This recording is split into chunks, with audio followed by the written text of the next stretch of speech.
পুরান ঢাকার আকাশ মানে রঙের উৎসব, ছাদের কিনারা আর নীল আকাশ জুড়ে শত শত রঙিন ঘুড়ি। আজ ঐতিহ্যবাহী সাকরাইন, যা শুধু একটি উৎসব নয়, পুরান ঢাকার আত্মার এক অনন্য প্রকাশ। ঘুড়ির সুতোয় জড়িয়ে আছে শত বছরের সংস্কৃতি আর উৎসবের উচ্ছ্বাস। মকর সংক্রান্তির এই দিনে বছরের পর বছর ধরে পুরান ঢাকায় ফিরে আসে সাকরাইনের আনন্দ। সকাল থেকে ঘুড়ি ওড়াতে ব্যস্ত শিশু কিশোর থেকে শুরু করে তরুণ প্রবীণ সবাই।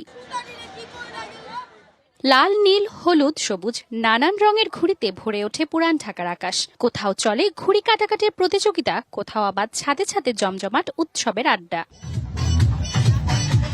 শুধু ঘুড়ি নয়, সন্ধ্যা নামতেই শুরু হয় সাকরাইনের আরেক রূপ, আতশবাজি। ফানুসের আলোয় আলোকিত হয়ে ওঠে পুরো আকাশ। এটা আমরা সবসময় কালচারাল ফাংশনটা করি পৌষের শেষে এরকম সময়তেই। পিঠা পায়েস এটার আয়োজন করা হয়।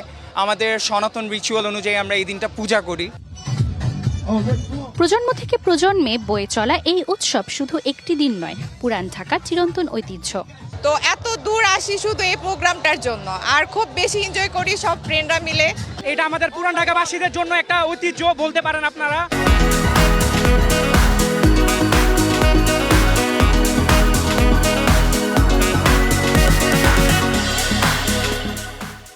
And Shakrain is always best. প্রতি বছর আমরা ঈদের মতো এই দিনটার জন্য অপেক্ষা করতে থাকি, আর এই উৎসবটা উদযাপন না করলে আমাদেরকে পুরান ঢাকার মনেই হয় না। আধুনিকতার ছোঁয়ায় এতে যুক্ত হয়েছে ডিজে পার্টি।